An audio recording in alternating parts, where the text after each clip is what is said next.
Welcome back. Dario from 8 here, Junior Past Master of Odenton Lodge, number 209. I gotta apologize. I know you guys are used to me now, or hopefully by now you're used to me walking around in a circle. Today I have to kind of curtail myself or regulate myself to this little corner around this building here because it is windy as all get out. And when I was doing my workout a little bit ago, it was like, well, according to the temperature on the weather app, it was 35 degrees and getting 25-mile-an-hour gusts that were cutting through my sweatshirt for sure. But nevertheless, you just keep moving faster and then you get, you warm up. So that was good. Anyways, so I'm kind of regulated here to this corner, which is fine. Anyways, last week we kind of talked about prudence and what that means for Freemasons, or at least what I think that means for Freemasonry, and then what it meant for me. So today, what I want to kind of talk to you guys about is temperance, right? I know, right? Temperance. Ooh, kind of scared you there. I think it's important to talk about, right? Because in our society today, temperance is not really something that people pay attention to, right? A lot of people just might remember in their history books that there was a temperance movement that was against, that brought prohibition around, and then of course anything like that is considered kind of, bad because, that was an example of the federal government imposing its will on the average person, right? So obviously prohibition, whether good or bad for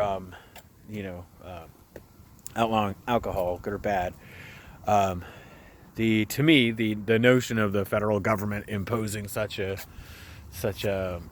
its will on you is probably not a good thing, right? At least not here in America, right? I mean, this is constitutional republic and all that kind of good stuff, and it's just contrary to that, right? But then that also kind of brings in the idea of what temperance is all about, right?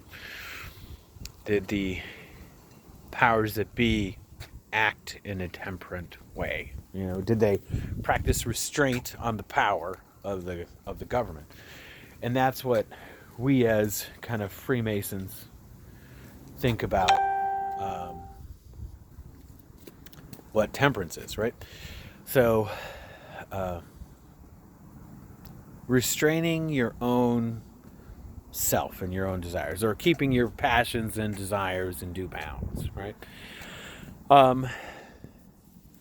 It's, to me, kind of a big deal, right? I kind of try to constantly remind myself of, as last time I talked about, or 2 episodes ago, I talked about, am I doing enough for the lodge? Am I doing enough for my family? Am I doing enough? Am I doing enough? And that can easily overcome, right? Easily overcome your capabilities to do, right? Because those desires, they can easily become unrestrained, where you try to do too much.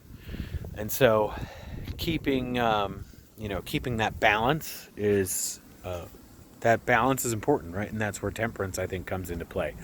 It's not, just about your vices, like, alcohol and all that good stuff. It's not just about vices. It's about your time, right? It's about your ability. It's about your desires to do good things, right? You can easily, in this fraternity, it's easy for you to let your zeal for the craft overshadow other things in life, including yourself and your family.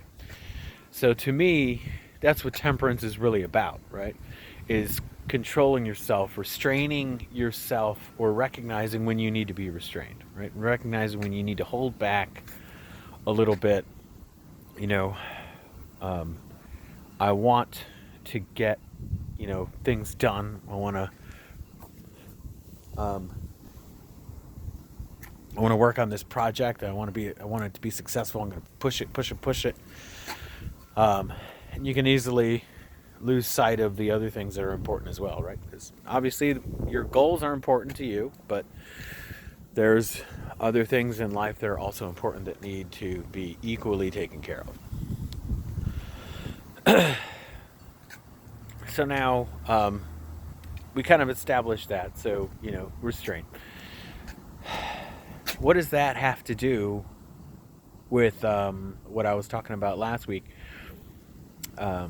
Our modern society, right?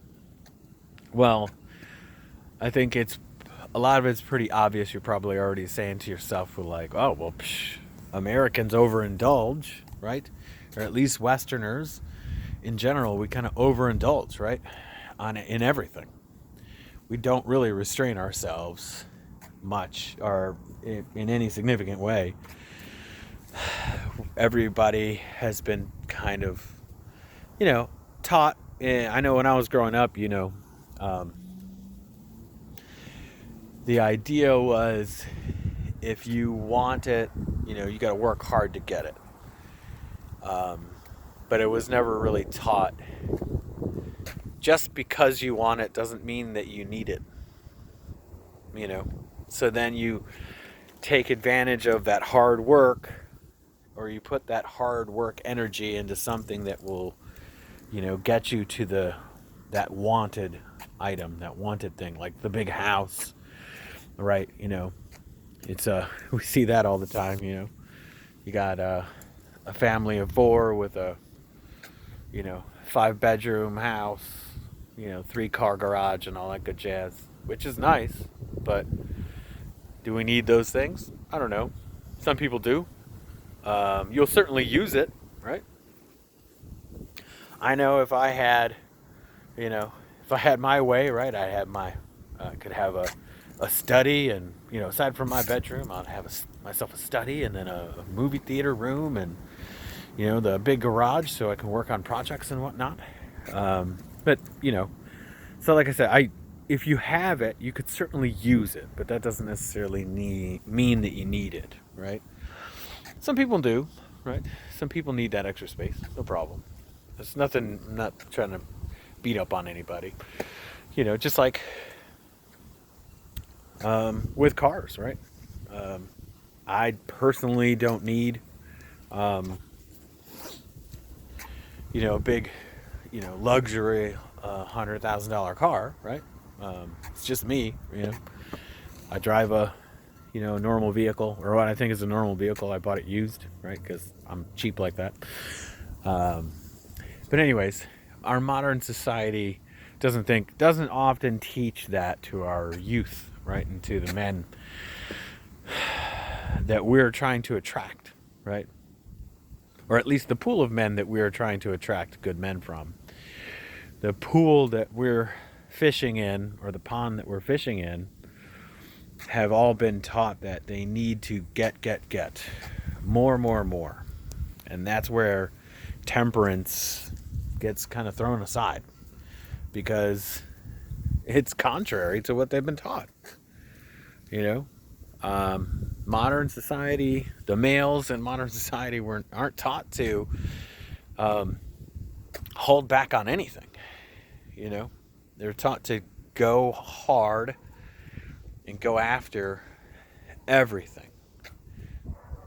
Get more, right? Like seen it some movie or somewhere, or some book or something, where the character was asked about why that. It was like an older time movie and a period piece, and the character was asked, because he's an invading character, so he was asked, like, why are you here? What do you want? And the invading character said, I want what every other man wants. I want more.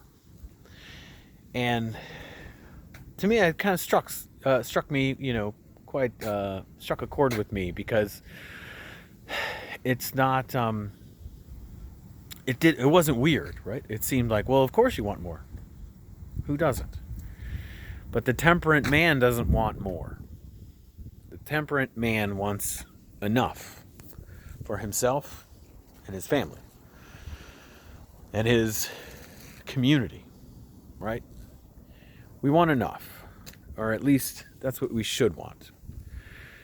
It's easy to fall off that temperance line. The path of temperance is extremely difficult. But it's one that we all should try to strive to get to, right? To stay on that path. Decide that this is enough, right? Now, let me work on something else. Let me put my energy towards this other thing that needs work, that actually needs more. And finding men that are already thinking that way is what we need to do.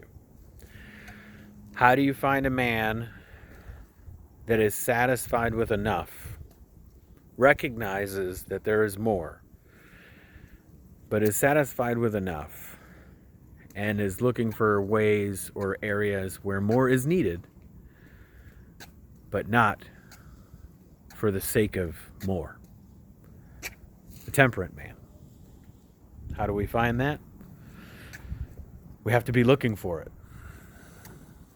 And that's part of guarding the West Gate. In our search for better men or good men to make better, we have to find men that already have those things. Temperate man, a prudent man. That's what we need. All right, brothers. Well, the wind has died down. There is a beautiful sky right on the other side of my camera. It looks, like it's going to be another great day. So I would flip the camera over so you guys could see it, because it is very, very nice. But I don't think my phone can do that. So, all right, brothers. Thanks again. I will tune in next week. Hopefully, we can talk about one of the other tenets. There's a lot of stuff to talk about. So, all right. I appreciate your patience. I appreciate your attention. It has been almost about 13 minutes, so I'm getting a little long in the tooth on these. So thanks again. I appreciate it. Have a great day. And, don't forget your fellow man in your daily travels, right? All right. Have a great one.